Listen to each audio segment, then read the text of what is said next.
Então, vamos iniciar, então. Bom, boa noite a todos, novamente. Muito obrigada pela presença mais uma vez aqui. Quero agradecer à OAB por tudo que tem nos feito. A OAB hoje, ela se inovou, né? Cumpriu aquilo que realmente foi falado desde a campanha, vamos dizer assim, né? Antes da... Então, é uma OAB nova, é uma OAB diferente, é uma OAB melhor. A OAB é nossa. Então, quero agradecer a toda a diretoria, aos conselheiros, ao doutor Adnei, que está aqui presente em nome de todos os conselheiros, nosso presidente, a OAB estadual, doutor Caio, muito obrigada. Hoje a nossa casa está muito bonita, eu tive a honra de estar na inauguração, e realmente, muito obrigada, muito a agradecer. Bem? Bom, hoje vamos dar continuidade, então, à nossa comemoração, à Semana Nacional do Trânsito, e hoje temos a honra de ter conosco, falando novamente conosco, o Dr. Leandro Bertin de Oliveira. O Dr. Leandro, acredito que todos já o conhecem, né? O mestre Dr. Leandro, é advogado especialista em direito público, professor, coordenador da Comissão de Direito Constitucional da OAB Rio Preto. Dr. Leandro, muito obrigada pela presença, mais uma vez, por ter aceito o nosso convite. Tenho certeza que vamos aprender muito nesta noite. Sim? E para falar a respeito, temos então a palestra sobre a hierarquia das normas. O ato normativo, ele pode se sobrepor à lei? Então, esse é um tema aí que é muito debatido. Então, muito interessante aí para todos nós. E quero agradecer também ao doutor Alessandro, todo o trabalho que tem feito para a nossa Comissão do Direito de Trânsito. Muito obrigada, doutor Alessandro, sim, por tudo que tem feito a nós. Gostaria, então, para iniciar, passar a palavra ao doutor, inicialmente, doutor Marcelo Henrique, nosso presidente.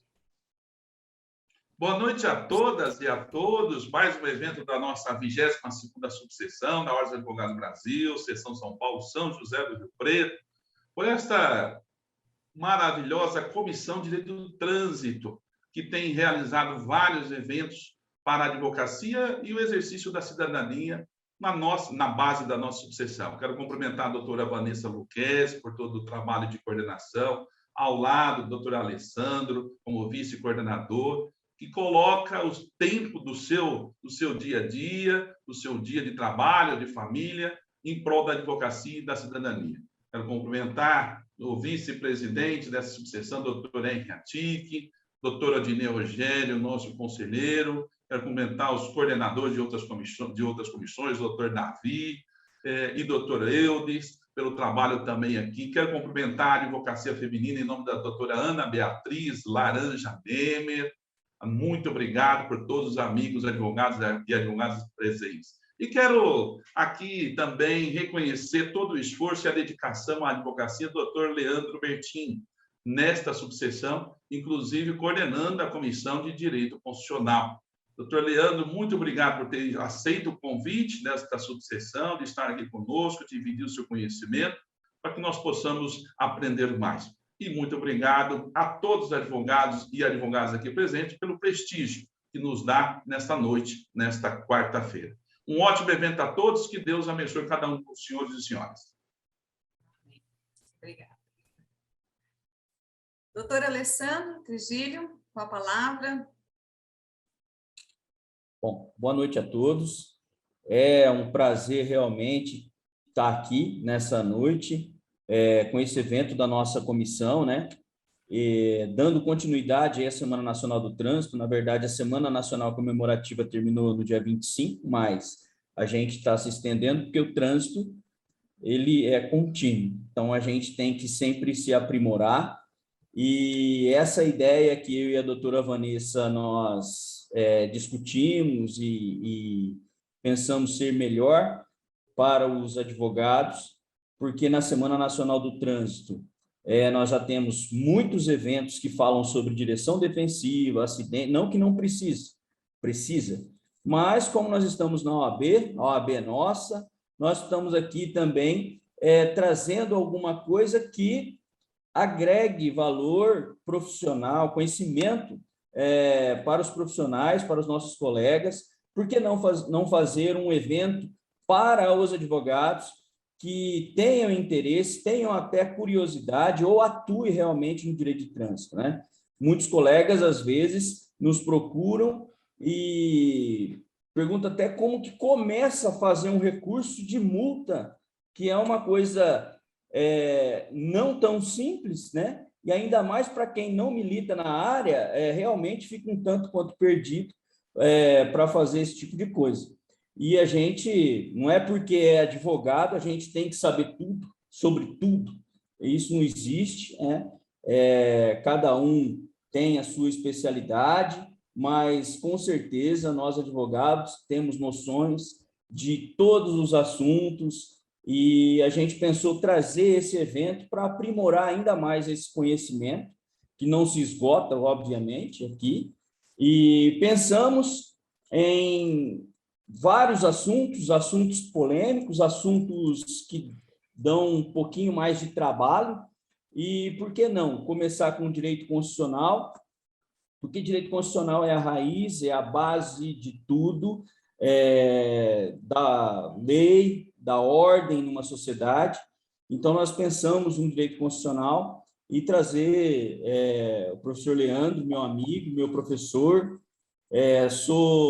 Minha carteirinha da OAB é inconstitucional, graças a ele que me orientou. Muita gente na época falava assim, você vai fazer OAB em Direito Constitucional, segunda fase? Eu falei, vou. E eu fiz OAB em Direito Constitucional, graças ao Leandro, deu tudo certo, foi na primeira. E, assim, tive muitos professores em Direito Constitucional, eu digo que tive os melhores. Doutor Dionísio e o doutor Leandro. Então, a gente pensou nisso. Por que não começar? Principalmente nesse tempo de pandemia, muitas coisas aconteceram ao arrepio da lei, né? Principalmente na área de direito de trânsito. Então, algumas delas nós pensamos em trazer para o doutor Leandro falar.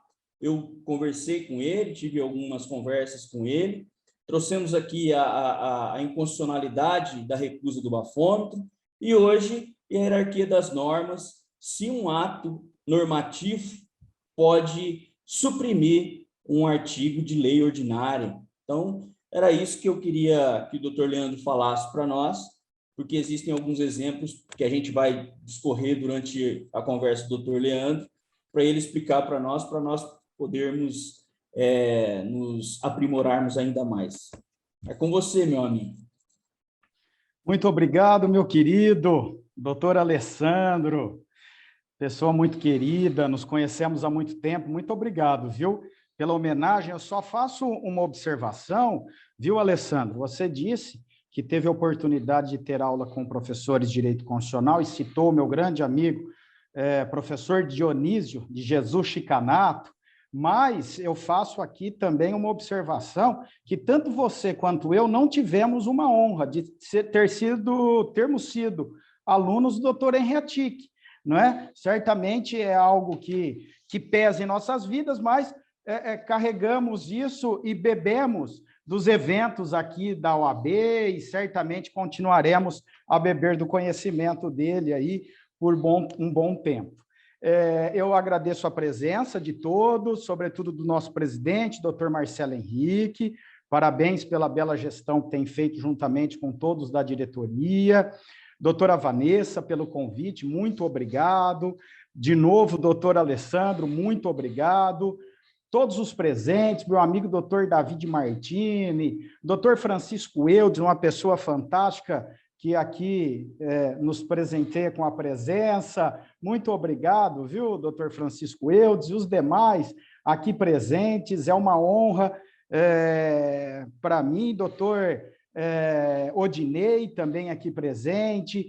Olha, Alessandro, quando você me convidou para eu falar a respeito desse assunto, eu sabia que seria uma responsabilidade muito grande, pela sua presença, pela presença da doutora Vanessa, pela presença das pessoas da diretoria. No entanto, eu não sabia que seria uma responsabilidade tão grande assim, tamanhas pessoas que aqui estão e a capacidade intelectual e serem grandes advogados dessa forma. Então, humildemente, eu já peço desculpas desde o início, se porventura eu não conseguir corresponder aí à grandeza do evento. Tá? Vamos lá conversar um pouco a respeito do tema proposto. Tá? Acredito que o próprio tema ele nos traz algumas deduções, ou talvez induções. Já inicio, tá, dizendo que sabemos que o nosso ordenamento jurídico é escalonado. E, por óbvio, que um ato normativo jamais pode se sobrepor a uma lei. E este tema é tratado nos manuais em teoria do direito, teoria geral do direito. Mas fiquei muito feliz quando vocês me convidaram para falar a respeito desse tema, porque sinto que, antes de ser um tema de teoria geral do direito, é sim um tema de teoria do Estado e, por consequência, um tema de direito constitucional. Nós sabemos que o nosso ordenamento jurídico, ele é escalonado. A Constituição Federal, por óbvio, está no topo da pirâmide.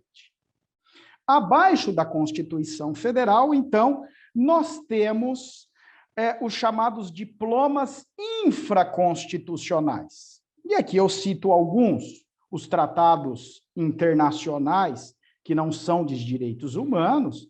Eu cito os tratados internacionais de direitos humanos recepcionados antes da emenda constitucional de 2004, eu cito ao lado da Constituição Federal, e aí aquela grande discussão jurisprudencial e doutrinária dos tratados internacionais de direitos humanos recepcionados com o quórum de 3/5, 2 turnos em cada casa.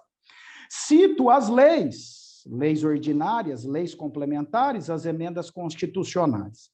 Pois bem, e pego aqui uma definição muito clássica da doutrina, que até hoje é utilizada pela jurisprudência do Supremo Tribunal Federal, das chamadas normas constitucionais diretas, normas constitucionais indiretas, ou normas jurídicas. Alguns gostam de chamar de normas constitucionais diretas e indiretas, porque segue os ensinamentos do ministro Luiz Roberto Barroso, quando ele diz que toda norma é constitucional ou inconstitucional. Então, se a norma atende à Constituição Federal, é uma norma constitucional. Então, não nos assustemos com este termo, norma constitucional direta, norma constitucional indireta. Pois bem, as normas jurídicas diretas, melhor assim, elas buscam a sua eficácia no texto constitucional. E nós temos, então, as leis ordinárias, as leis complementares, buscando a sua validade no texto constitucional. As normas jurídicas diretas, elas buscam a sua validade, elas bebem da fonte da Constituição Federal. No entanto, as normas jurídicas indiretas, o que alguns chamam de normas jurídicas secundárias, elas não buscam a sua validade diretamente na Constituição Federal, mas em normas jurídicas diretas, primárias. Então, se eu pudesse desenhar uma estrutura, eu tenho a Constituição Federal e, abaixo da Constituição Federal, todas aquelas normas jurídicas que bebem diretamente da Constituição Federal. E aqui, apenas resumindo, eu coloco leis ordinárias e leis complementares.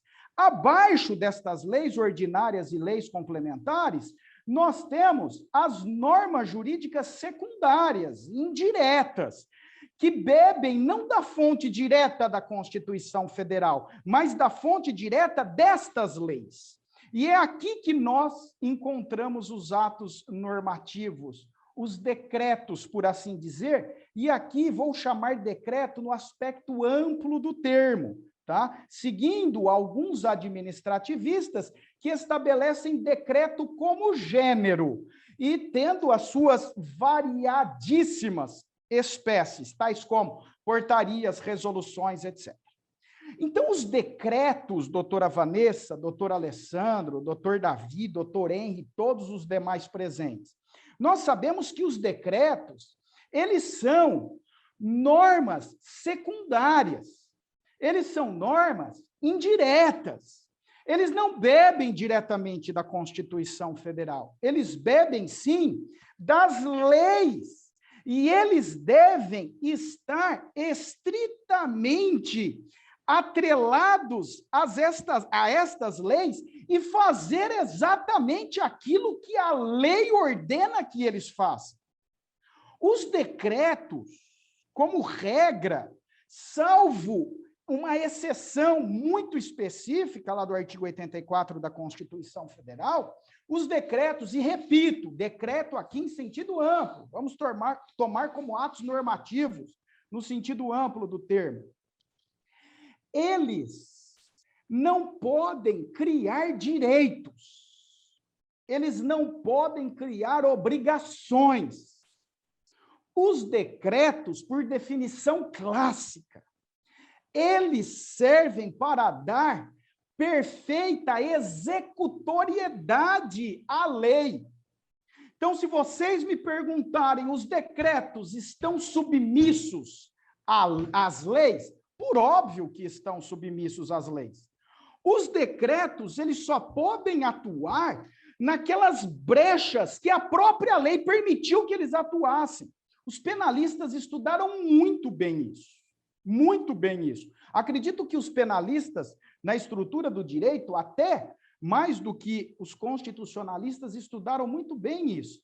Quando eles chamam das chamadas normas penais em branco. Então, você tem o tipo penal. Então, o clássico exemplo, dado por todo o manual de direito penal, não é?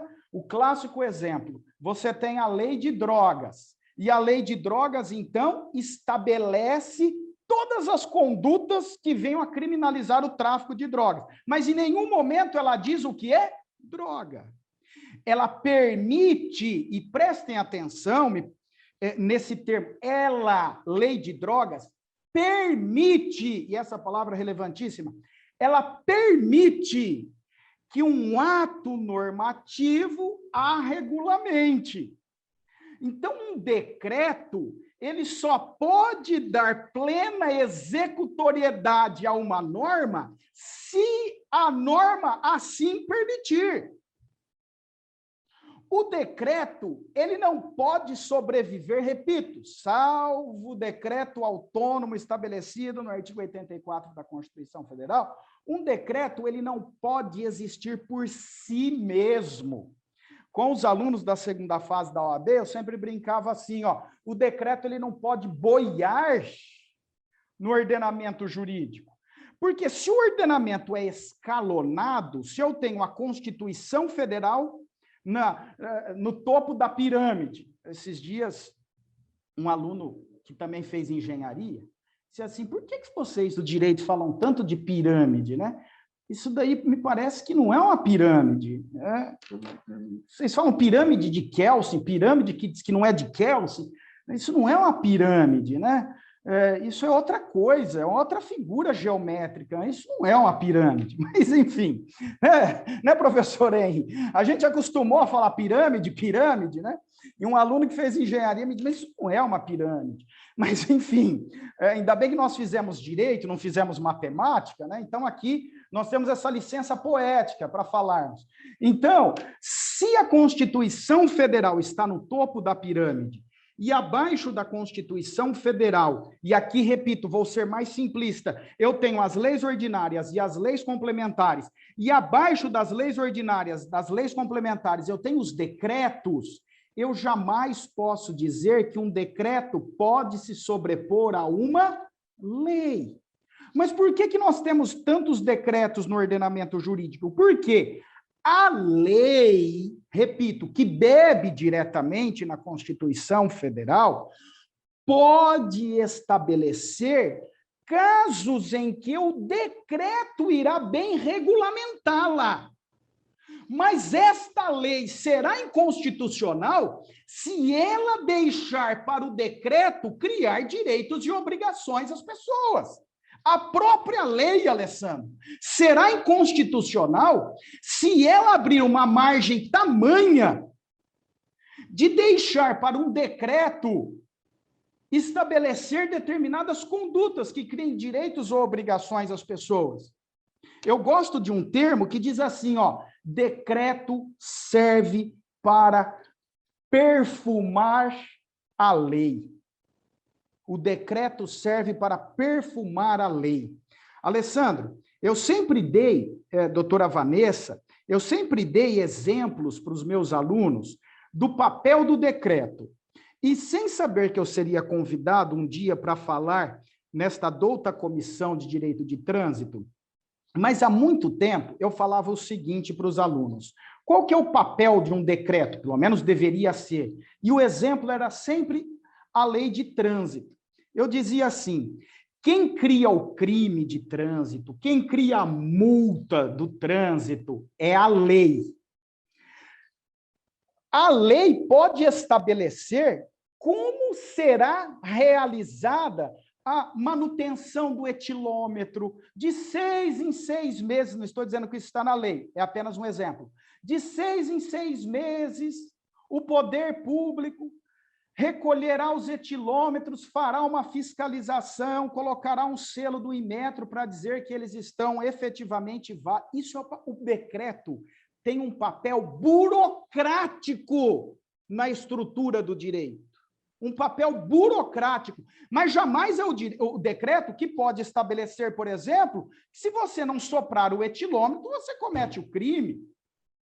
Eu sei que a gente está entrando talvez uma outra seara, mas apenas para frisar a importância, ou melhor dizendo, o papel do decreto.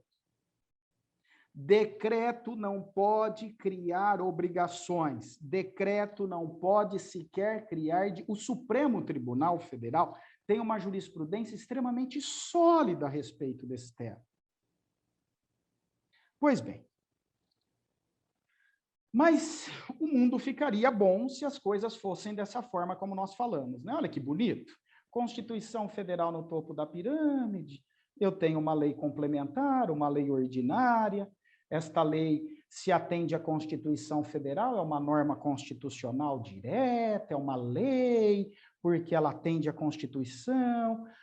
Abaixo dela nós temos os decretos, eles dão uma melhor executoriedade à lei. Olha que mundo bonito que nós viveríamos se as coisas fossem assim. No entanto, sabemos que a prática desafia a teoria. No entanto, nós sabemos que, na prática, muitas vezes, os decretos, eles criam, às vezes, me permitam um termo, talvez, monstros maiores do que a própria lei. Alessandro, eu vou dar um exemplo, e me permitam aí, novamente, eu chamar a atenção do Alessandro, mas é uma pessoa muito querida, que eu converso muito com ele. Esses dias eu consultei o meu amigo Alessandro, já que nós estamos num bate-papo, né, e não propriamente numa explanação teórica ou numa exposição, numa palestra séria, né, não que o evento não seja sério, mas acredito que como nós estamos entre amigos, nós podemos conversar de uma forma mais descontraída. Eu liguei para o Alessandro porque eu tive um caso prático de uma pessoa que comprou um veículo e esse veículo não pôde ser, os documentos não puderam ser retirados, né? Não teve o licenciamento do veículo, a pessoa não pôde efetivamente concretizar a compra. Por quê? Porque essa pessoa, quando se deparou, percebeu que o veículo era para transporte de presos. Lembra-se desse caso, Alessandro? Era para transporte de presos. Só que a pessoa comprou o veículo de um particular e nem sabia que aquilo era para transporte de presos. Quando foi regularizar os documentos no Detran, constatou que não poderia. Porque se o veículo nasceu como transporte de presos, ele não vai poder ter outra destinação para isso. E como constitucionalista, a gente fica refletindo. Mas se a administração pública vendeu esse bem, mas por que ela vendeu se ela sabia que ninguém ia poder usar mais? Professor Henrique, cadê a função social da propriedade? Os bens dominiais? A boa-fé da própria administração pública? Por que a administração pública, como disse o Alessandro, não vendeu para uma sucata, então? Mas ela vende para um particular, que revende para um outro particular para chegar à conclusão que ninguém pode usar. Ajuizei uma ação judicial suscitando questões administrativas e constitucionais. Função social da propriedade, bens dominiais, inservíveis para a administração e tudo mais. No que, em uma folha, o Detran apresenta a sua resposta, a sua contestação, dizendo assim, não pode, com base, e citou um ato normativo. Um ato administrativo normativo. E eu só estou aguardando a sentença do juiz. E não nos espantemos que o juiz despreze todos esses argumentos constitucionais, não são nem legais, todos esses argumentos constitucionais para dizer assim, não pode. Com base na resolução X, na portaria Y, enfim. Então, com certeza, a prática desafia a teoria. O mundo seria muito bonito se ficasse na primeira parte com aquilo que eu disse, né? Olha o ministro Luiz Roberto Barroso, toda interpretação é uma interpretação constitucional. Então, tudo que eu faço no ordenamento jurídico, toda interpretação legislativa de qualquer ato, tudo na esfera do direito. Tem um doutrinador que ele usa um termo teológico, ele chama assim, Constituição total. Ele fala que a Constituição Federal permeia todo o ordenamento jurídico de cima e embaixo. Aí eu faço uma petição só com argumentos constitucionais. E eu vou, talvez, voltar aqui e dizer para vocês, mas não estou esperançoso, porque vi outros casos parecidos, em que o juiz simplesmente ele nem fundamenta essa interpretação constitucional, essa Constituição total. Simplesmente, eu vi decisões, em casos muito parecidos, não pode, por força do ato normativo XYZ. Então, a teoria, realmente, ela muitas vezes fica em segundo plano nessa estrutura prática. E vou além, tá? Me desculpa se eu estou sendo muito prolixo aí, vocês podem me falar o tempo, viu? Tanto é que a prática, ela desafia a teoria, que o Supremo teve que criar uma jurisprudência a respeito desse assunto. Em série de controle de constitucionalidade, o Supremo Tribunal Federal sempre falou, né? Atos normativos primários, aqueles que bebem diretamente da Constituição Federal, as leis em geral. Estas, sim, criam direitos e obrigações. Atos normativos secundários, os decretos. Os decretos. E o Supremo tem uma jurisprudência, mas muito antiga. Diz assim, não cabe ação direta de inconstitucionalidade contra ato normativo secundário. Alguns chamam de indireto, outros chamam de imediato, mas vamos pegar aí. O Supremo sempre disse, não cabe ação direta de inconstitucionalidade contra atos normativos secundários, ou seja, decretos. E por quê? Porque o decreto não bebe diretamente da fonte da Constituição Federal. Ele bebe diretamente da fonte infraconstitucional. Então, um decreto, ele é ilegal, reflexamente inconstitucional, mas imediatamente ele é ilegal. Ah, legal. Porém, o que o Supremo Tribunal Federal começou a perceber? Que os vários governantes editam decretos a torto e a direito. E decretos estes que muitas vezes não têm nem respaldo legal. Legislam por meio de decretos. E aí começou-se a ajuizar a DI contra esses decretos. No começo, o Supremo falou assim, mas eu já não falei para vocês que não cabe a DI contra decreto?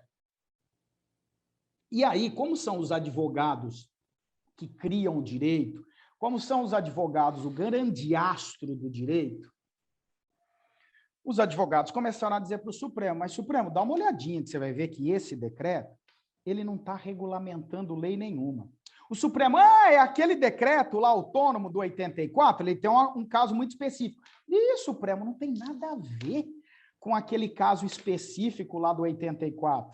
É coisa de trânsito, por exemplo, já que nós estamos aqui inseridos. Aí o Supremo começou a perceber que um decreto pode ter uma abstração e uma generalidade igual uma lei. E o Supremo falou assim, ó, quando um decreto tiver uma generalidade, uma abstração, igualzinho uma lei, está errado, tá? Não deveria existir isso. Essa figura é um monstrinho, não deveria existir. Mas o Supremo começou a perceber que ele não poderia fechar os olhos para uma realidade.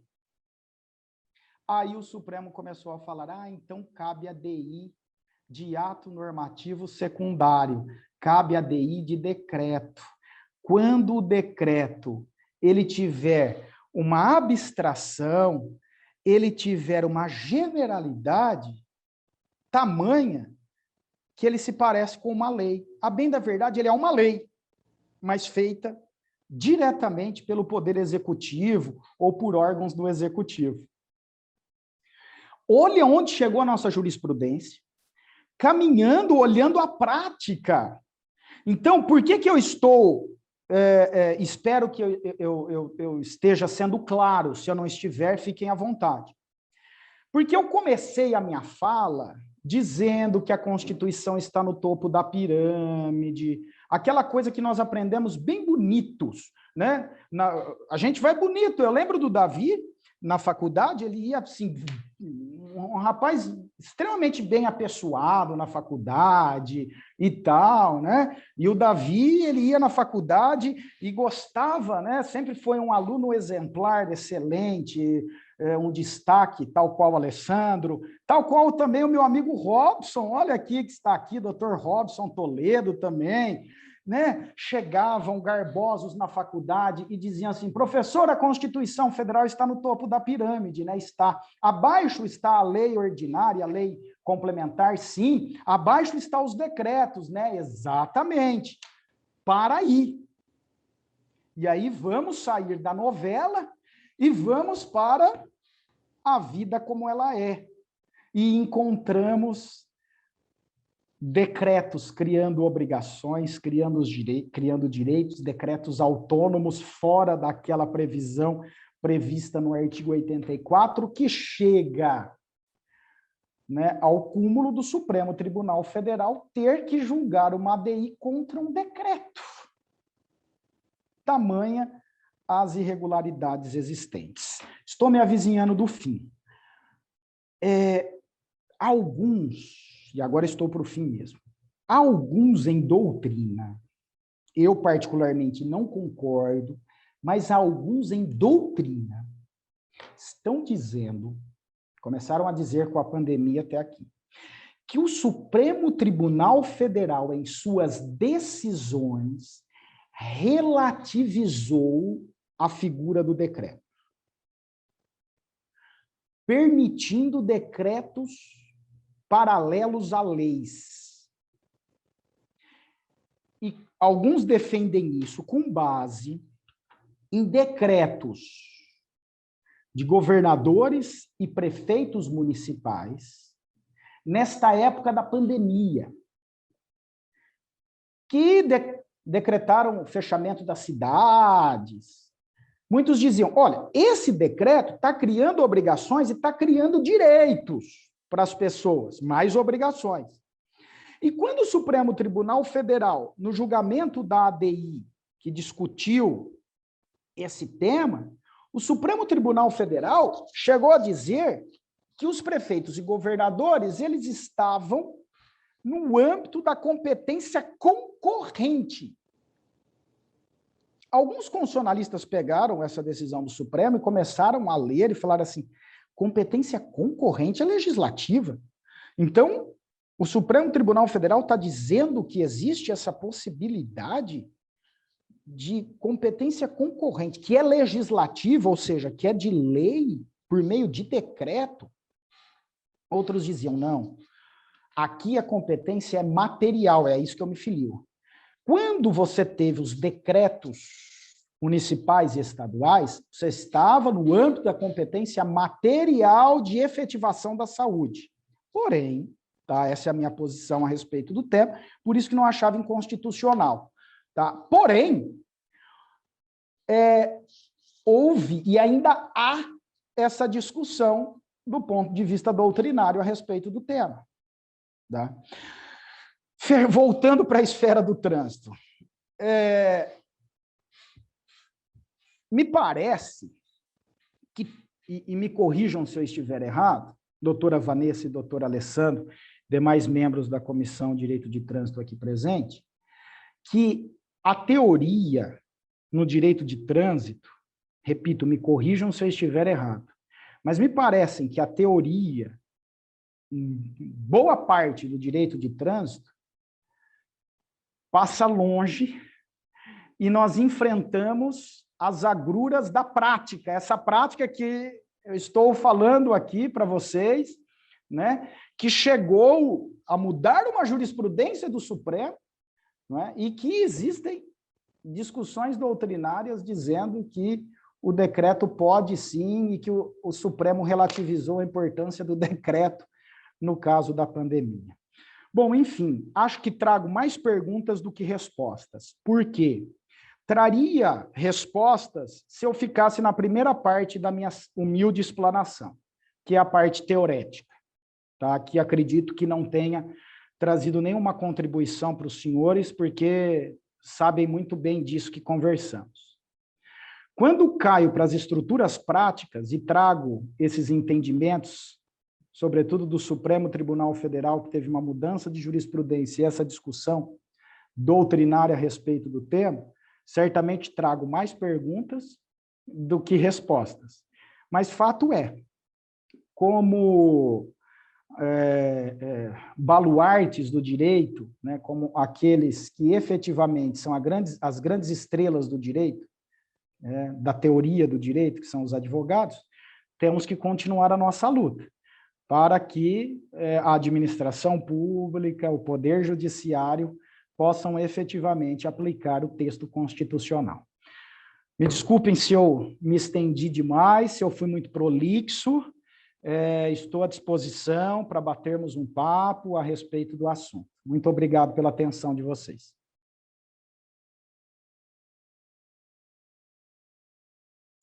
Nós que agradecemos, doutor Leandro, e nos ajudou muito o contrário do que falou. Não foi, doutor Alessandro? Com certeza. A didática do Leandro faz a gente lembrar das lições dele em qualquer momento da nossa vida, né? Leandro, o que eu queria conversar com você, dentro desse segmento que você passou para nós, justamente no direito de trânsito, essas normas, elas, na verdade, elas não são observadas, elas são rechaçadas, né? Principalmente quando o polo passivo é o Estado, né? E o polo ativo é uma pessoa, um cidadão, que está vendo ali o seu direito sendo negado, e ele quer buscar a todo custo mostrar, por exemplo, outro dia, doutora Ednei, a gente conversou a respeito disso, que não era ele que estava dirigindo, que a sua notificação não chegou, que ele não pôde indicar o condutor. Pois bem, dentro desse período de pandemia que nós estamos vivendo, né, que graças a Deus nós estamos passando por ele, o CONTRAN, que inclusive já foi advertido através de ação, uma decisão do Supremo, dizendo para o CONTRAN parar de legislar sobre trânsito, porque ele não pode, né? Ele não pode criar infrações, coisa que ele fazia. Então, esse mesmo CONTRAN, e ele emitiu uma deliberação. Nós estamos até agora falando de um decreto, né? E se a gente colocar aí num nível de compatibilidade, o que seria um decreto, o que seria uma deliberação perante um decreto, né? Então, ele criou uma deliberação, a deliberação 186, onde essa deliberação, ela simplesmente suprimia o que está descrito em lei ordinária, no caso, o Código de Trânsito Brasileiro, que é uma lei ordinária, no artigo 281, parágrafo único, inciso 2, que é o seguinte: quando constatada a infração, lavrando-se o auto, essa notificação da autuação ela tem que chegar para o infrator ou o proprietário em 30 dias, sob pena de ser anulado o auto de infração, sob pena de inconsistência o auto de infração. Aí veio essa deliberação por conta da pandemia e suprimiu isso aí. Está suspenso por tempo indeterminado a notificação da autuação, tá? Aí teve uma anterior, isso foi para complementar a deliberação 185, que foi anterior, dizendo que também estava suspenso o prazo para você indicar o condutor, o real infrator, né? Então, ele passou a mão na cabeça com a 185, dizendo, olha, você é infrator, agora você pode indicar, dentro desse período de pandemia, quando lhe aprouver o infrator. Aí veio a 186 e falou também que as notificações elas estariam suspensas por tempo indeterminado, contraindo aquilo que está escrito em lei ordinária, por uma deliberação. Isso é requisito de validade, para dar validade no ato administrativo, na autuação. Pois bem, para quem não está familiarizado com o direito de trânsito, e aqui a nossa responsabilidade é muito grande, que eu vejo que o doutor Edenilson Lima, de Jaú, doutora Cláudia Botuém, de São Paulo, todos especialistas em direito de trânsito. Para quem não está familiarizado, nós temos 3 fases num auto de infração, num processo administrativo de trânsito, por assim dizer. Quando você é autuado, essa autuação chega para você na sua casa em forma de notificação da autuação, o que nós, advogados, que nós dentro do direito de trânsito chamamos de NA, notificação da autuação. Essa notificação da autuação tem que chegar dentro de 30 dias, sob pena de inconsistência do auto, tá? Se o Estado deixa de cumprir essa formalidade, ele tem que ser apenado pela nulidade daquele ato administrativo por inconsistência. É o que está na lei, tá? É o que está na lei. Ninguém está inventando isso, né? E depois, dentro desse mesmo prazo, você pode indicar o condutor, você pode entrar com a defesa prévia, enfim, outras coisas. Aí vem essa deliberação dizendo que não, que agora está suspenso. Então, lendo artigos de alguns doutrinadores, eu gosto de doutrinadores de fora do balcão, porque doutrinadores de dentro do balcão é só a gente ir no Detran e conversar com um atendente lá, que ele vai falar para você o que é a doutrina. Doutrinadores de dentro do balcão serve para a gente acompanhar, não para a gente seguir. Pelo menos nós que trabalhamos com direito do condutor, né? Nós não estamos aqui dizendo se está errado ou não. Pois bem, se você tem uma norma que diz que dentro de 30 dias, se você não der publicidade, não der ciência para o infrator, o seu ato está nulo. Aí vem um ato normativo, uma deliberação, dizendo que isso está suspenso. Então, eu queria que você discorresse sobre isso, porque a notificação, as autuações, elas não foram suspensas, elas continuaram. Todos os radares continuaram ligados, todas as fiscalizações continuaram sendo feitas de alguma forma, sem abordagem, o que não traz benefício nenhum para a segurança viária. E aí nós temos uma deliberação que suspende o Código de Trânsito, um artigo do Código de Trânsito. Então, eu queria que você discorresse sobre isso para nós. Alessandro, acredito que a sua última frase define muito bem a situação posta. Um ato normativo teve o poder de revogar ou de suspender uma lei ordinária. E aqui, Alessandro, eu ainda vou além, tá? Como constitucionalista, eu tenho que me aprofundar nas estruturas democráticas das coisas. Por que a lei, ela bebe na fonte da Constituição Federal? No direito do pós-guerra, nas estruturas democráticas, chegou-se à seguinte conclusão: uma lei, ela é legítima. Primeiro prisma, se ela atende à dignidade da pessoa humana. Toda lei só é legítima do ponto de vista constitucional se ela atende à dignidade da pessoa humana. Nós aprendemos isso no direito do pós-guerra. E um segundo prisma da estrutura democrática das leis. Toda lei só é legítima porque confeccionada por aqueles representantes eleitos, os legisladores. Então, toda lei, ela carrega consigo o DNA da Constituição, o DNA da própria democracia, o DNA de toda uma estrutura que foi cunhada na história. Então, uma lei, na sua essência, na sua ontologia, ela é muita coisa, se ela for efetivamente constitucional. Ok? Um ato administrativo, ainda que normativo, ele obrigatoriamente tem que buscar a sua validade nesta lei.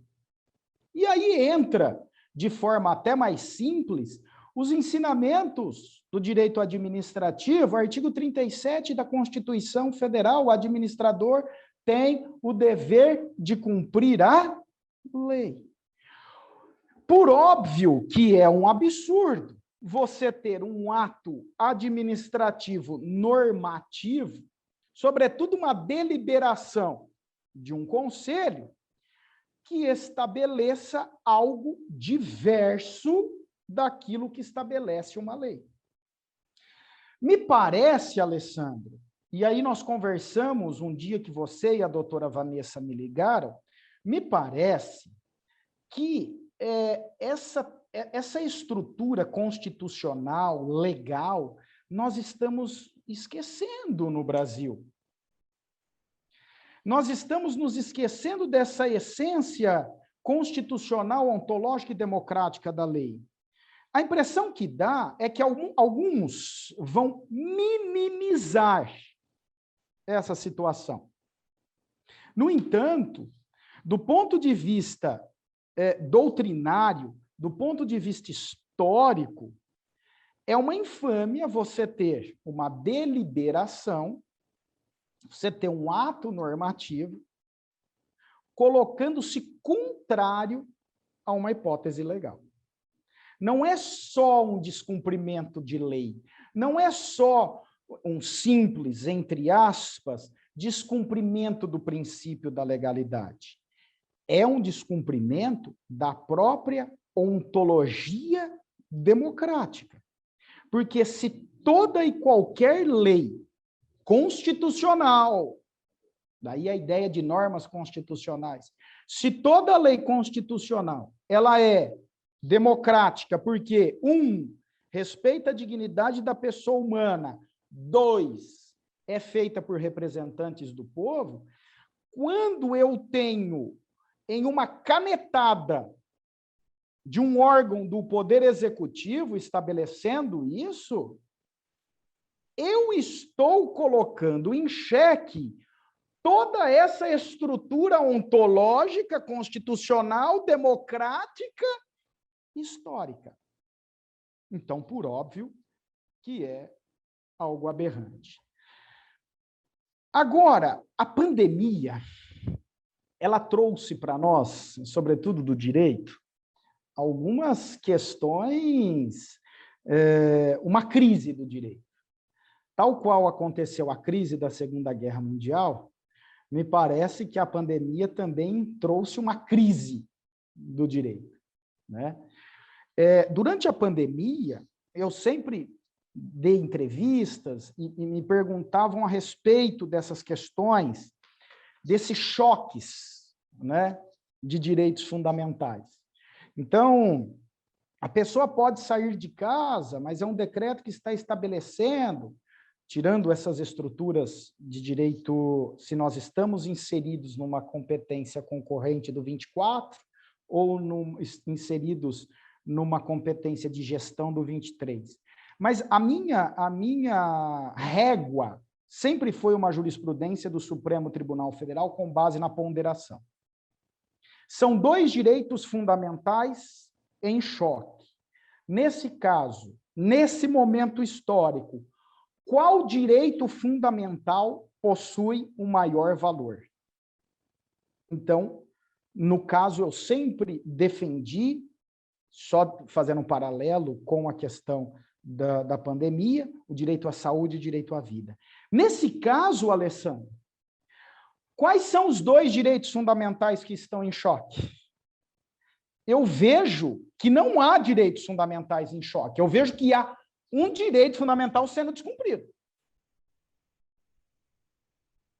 Por isso, além de nós termos uma violação da ontologia democrática, de toda a construção histórica, nós temos um decreto estabelecendo um descumprimento de um direito fundamental. Então, é uma aberração em dose dupla. Uma aberração jurídica em dose dupla. É assim que eu penso. Esse é o sentimento de todos nós. Até você tocou num ponto muito crucial aí. O professor Gilberto Faria Dias, ele é um grande estudioso de direito de trânsito, gosto muito dos comentários dele, e eu fico, a respeito disso, ele colocou, porque a motivação do Conselho Nacional de Trânsito foi em decorrência do estado de urgência, por conta da pandemia, suspender tudo isso e tal. Ora, se existe aí um estado de urgência, um estado de necessidade que seja urgente, então, esse artigo da lei ele deveria ser suspenso ou suprimido por força de medida provisória, e não por uma deliberação, né, que ainda é um dos atos normativos, um dos menores. Então, ele coloca isso para nós, porque eu concordo plenamente com ele, porque realmente, se é um estado de urgência, deveria ter sido feito através de medida provisória, já que estamos falando de um dispositivo de lei ordinária, a Lei 9.503, que é o nosso Código de Trânsito, né? Agora, pegando esse gancho que você acabou de colocar para nós, né, doutora Vanessa, agora eu vou colocar ele, porque na semana passada, na semana retrasada, a gente teve alguns embates a respeito de direitos fundamentais quanto à recusa do etilômetro.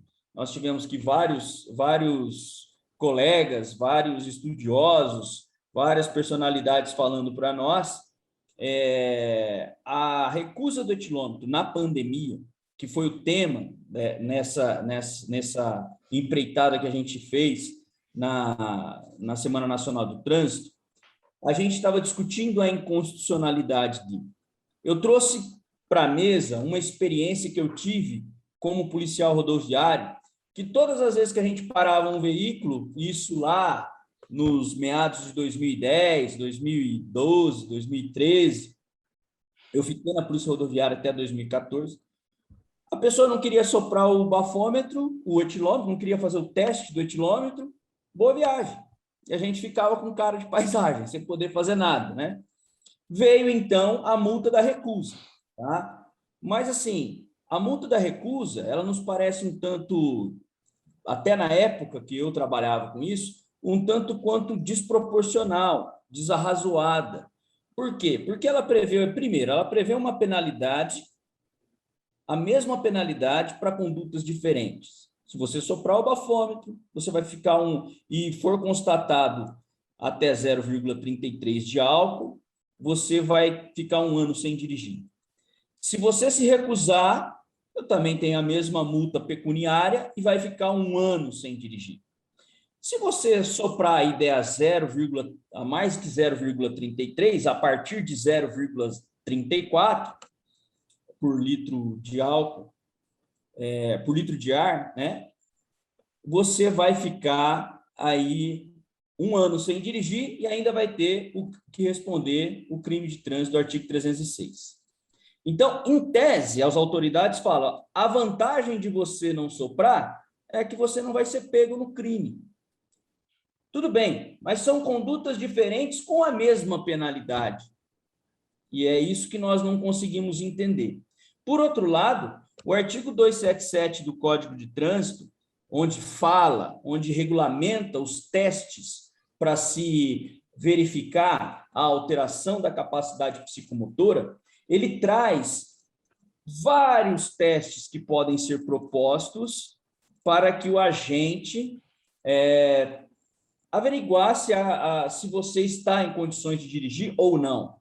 Primeiro é o teste etilômetro, o teste hematológico, que é o teste de sangue, o exame clínico, ou até mesmo os sinais, né? A gente vê lá os sinais que são notórios e que atestam. Pois bem, o que nos parece? Que dentro dessa época de pandemia, você ter apenas o teste do etilômetro, que é um aparelho que você tem que colocar à boca para fazer o sopro, mesmo que o bocal seja totalmente estéril, mas você vai conectar ele dentro de um aparelho que não pode ser feita a asepsia com álcool, porque ele mede justamente o álcool que você vai soprar. Então, nós trouxemos um médico infectologista, que foi o doutor Inaldo, e o doutor Inaldo realmente ele pontuou que existe, sim, um risco enorme de contaminação.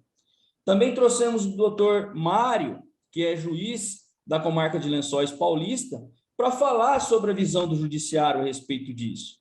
E, é claro, o doutor Wagner Oliveira, que é um grande estudioso, professor de Direito de Trânsito, que também tem essa visão, essa tese, que em tempos de pandemia, o teste do bafômetro se torna, se é que podemos nos dizer, entre aspas, ainda mais inconstitucional. Então, eu queria que você falasse um pouquinho sobre isso também. Ótimo, Alessandro.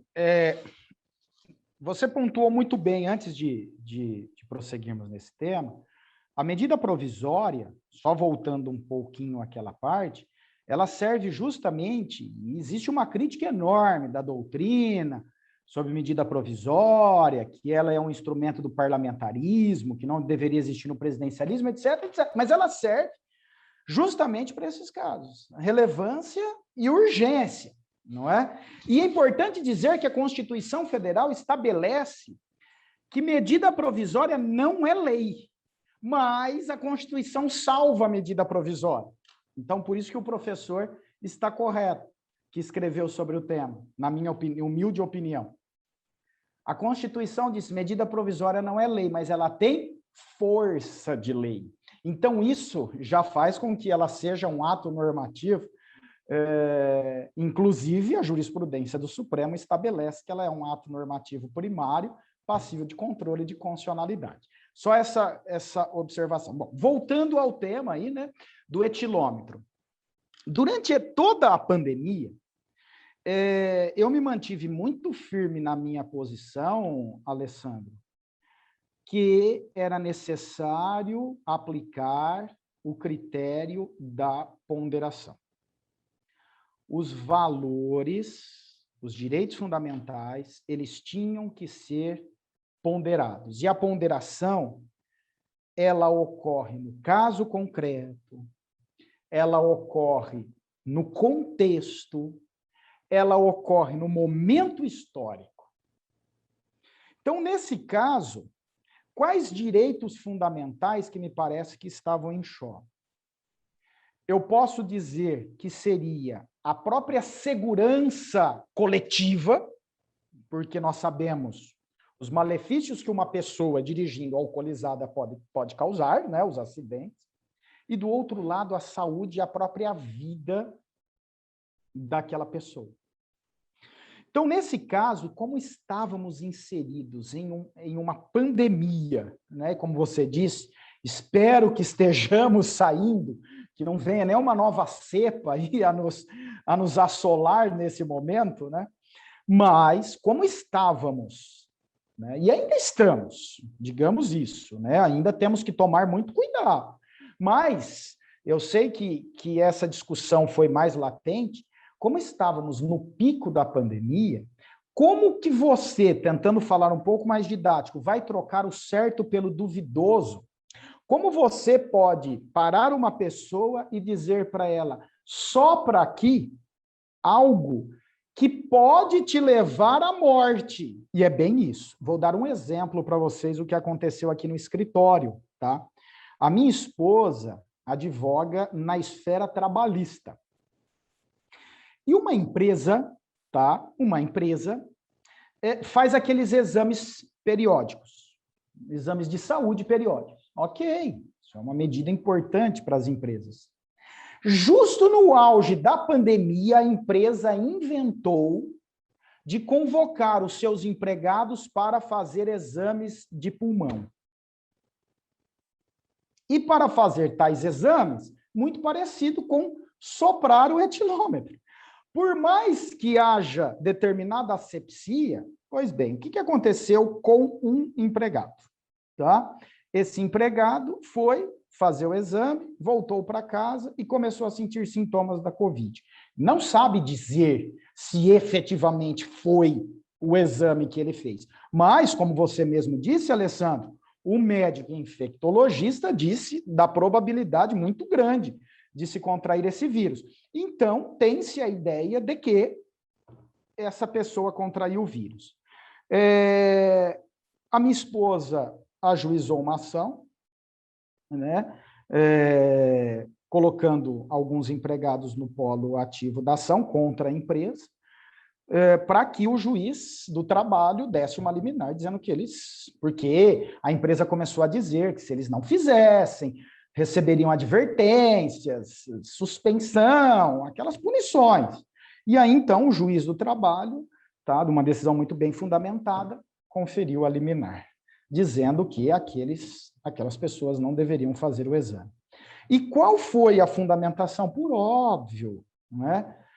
A ponderação dos direitos fundamentais. Por que eu vou fazer esse exame justo neste momento? Eu sei que o caso do etilômetro talvez seja um caso mais nobre nesse momento, porque os dois direitos fundamentais são muito sólidos, não é? O direito fundamental da proteção coletiva dos acidentes de trânsito, mas em choque com o direito à saúde, com o direito à própria vida. E quando eu digo trocar o certo pelo duvidoso, é aquilo que nós estamos falando. Muitas vezes, aqueles que vão soprar o etilômetro darão negativo. E assim, eu coloquei uma pessoa numa roleta russa, praticamente, que ela pode contrair Covid, ela pode ter uma comorbidade, pode vir a morrer, sendo que deu negativo. Então, quer dizer, e ainda que tivesse dado positivo. Então, Alessandro, eu fui muito firme, doutora Vanessa e demais, eu sempre fui muito firme durante toda essa pandemia, quando questionado, de que a saúde e a vida devem prevalecer. Não estou desprezando a existência de outros direitos fundamentais, mas nesse caso concreto, neste momento histórico, os direitos fundamentais mais caros, a axiologia tem que ser levado a efeito. Tá? Essa é a minha visão a respeito do assunto. A doutora Cláudia Botuém, ela Tá. nos parabeniza aí pelo evento, agradeço, Obrigado. doutora Cláudia. Ela pergunta se, ela diz, a Lei 14.051/2020, que trouxe as alterações do Código de Trânsito Brasileiro, o seu artigo 12 acrescenta no parágrafo 3º que, em caso de urgência e de relevante interesse público, o presidente do CONTRAN poderá editar deliberações ad referendo do Conselho. E aí ela pergunta, isso não seria suficiente para permitir esses decretos constituam novas obrigações aos condutores? E aí ela pede para o doutor comentar a respeito. Doutora Cláudia, obrigado pela presença, obrigado pelos elogios.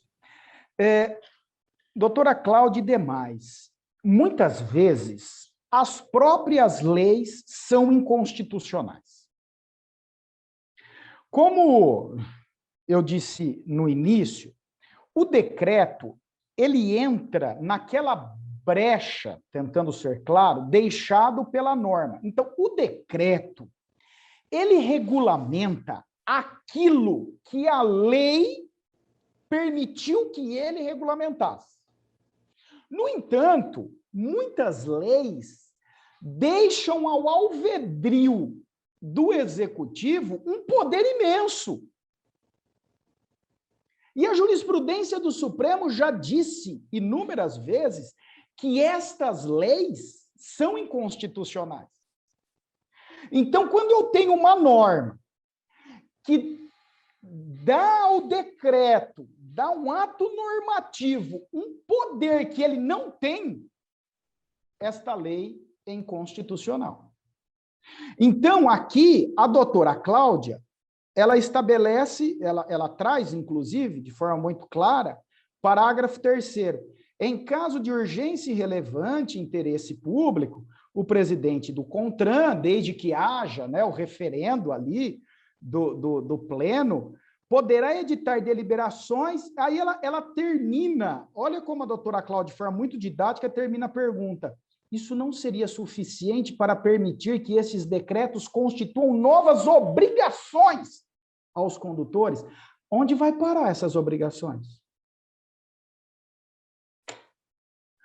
Olha como a lei dá ao decreto um poder que ele não tem. Então, poderia, em tese, dizer que esta norma é inconstitucional? Poderia.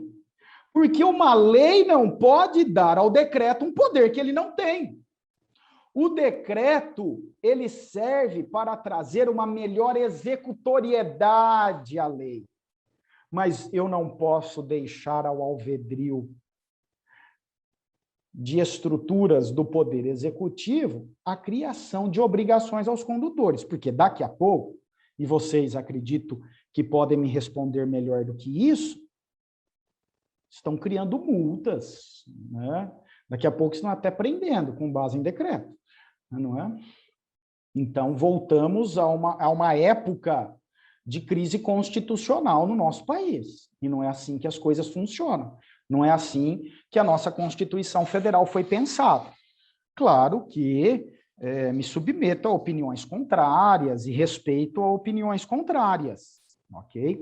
No entanto, enxergo que sempre muito, muito perigosas aquelas leis que abrem, né, para que o decreto praticamente... Vocês já viram leis, certamente já constataram isso? Que abrem margens aos decretos, e os decretos, eles são 8 vezes, 10 vezes maiores do que a própria lei. Aí você começa a ler o decreto, você vê tanta coisa colocada ali ao cidadão, que você fala o seguinte, Eu nem vou ler a lei não fala nada. Essa lei é inconstitucional. A própria lei está abrindo mão da sua própria vocação democrática.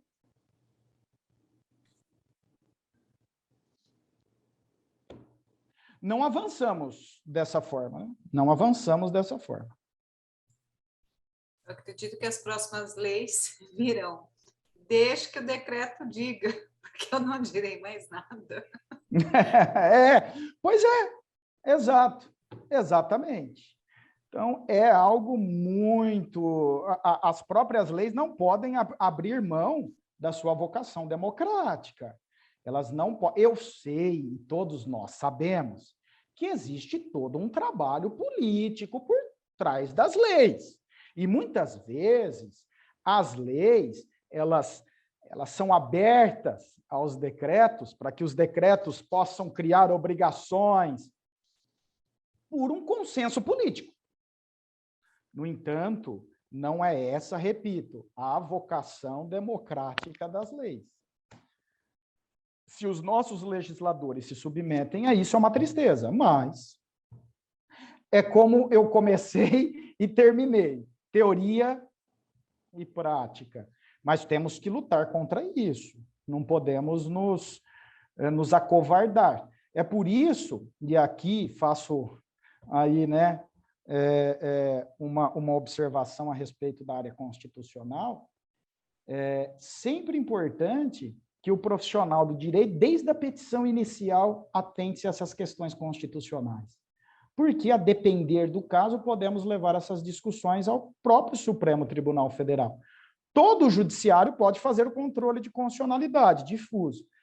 Mas, chegando ao Supremo Tribunal Federal, a gente cria um precedente da força normativa, do precedente.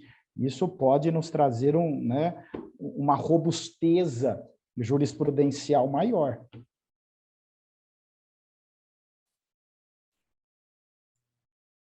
Mais alguma colocação, doutor Alessandro? Da minha parte, não. Eu espero que a gente o doutor Leandro tenha respondido a dúvida da doutora Cláudia.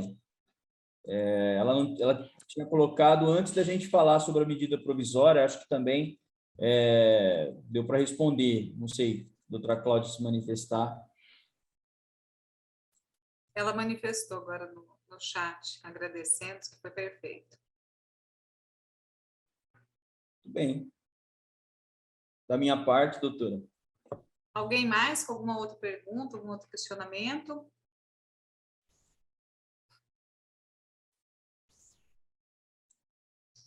Doutora Odinei, quer nos dar a honra da sua palavra? Obrigado pela deferência. Parabéns ao doutor Leandro Oliveira pela explanação, ao doutor Alessandro pela condução dos trabalhos, que representando a diretoria, o doutor Henry, e a senhora na condição de representante da comissão. E de fato, esse é um tema interminável, né? Não só no plano constitucional, mas em todo direito restritivo, todo direito sancionatório. No começo, o doutor Leandro falou a respeito disso. Talvez isso seja mais estudado na esfera do processo penal do que no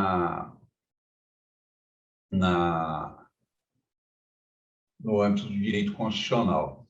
E eu tenho uma edição em facsímile, mas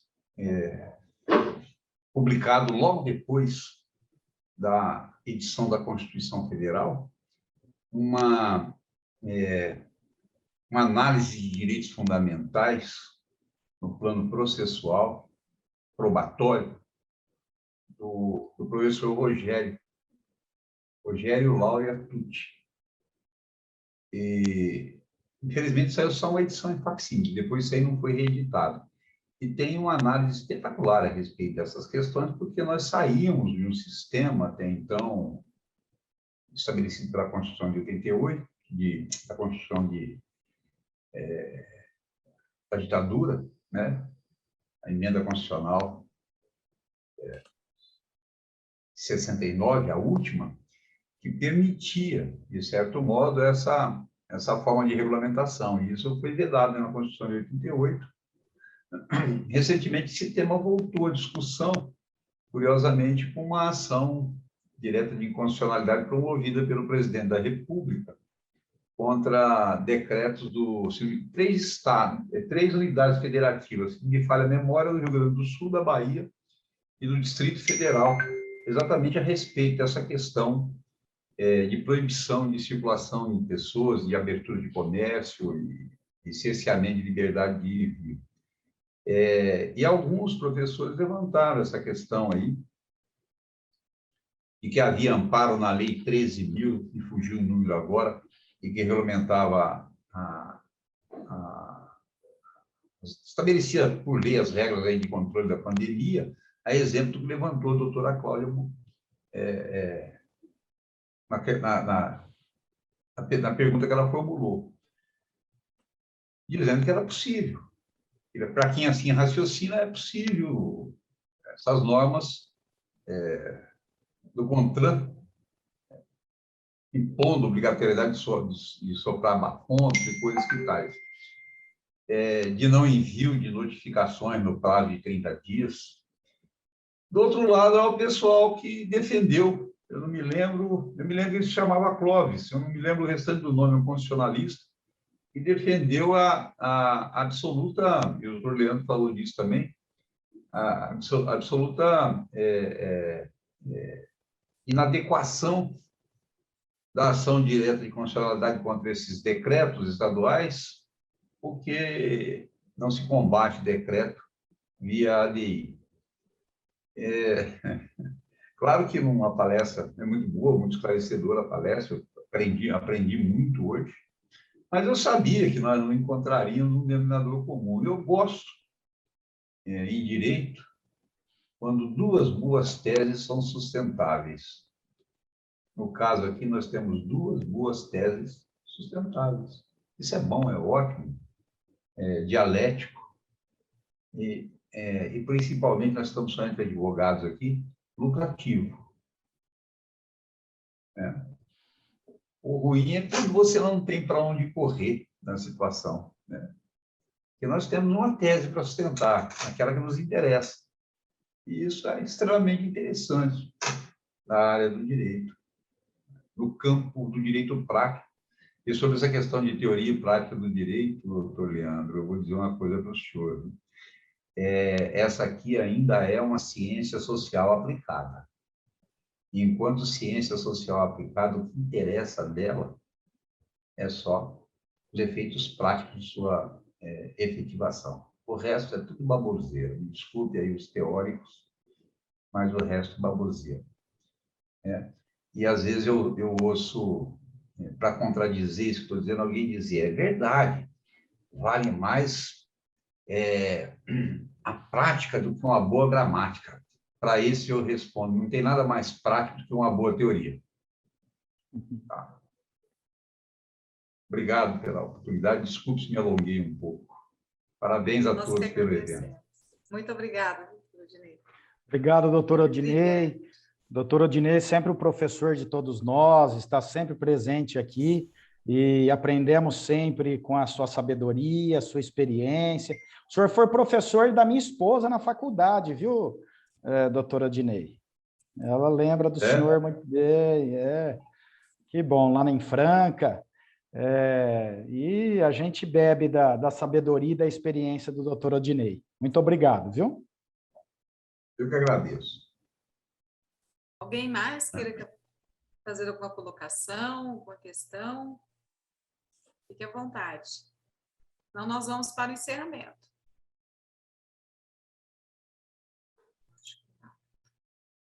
Doutor Henry, em nome da OAB de São José do Rio Preto, como vice-presidente, a palavra é sua.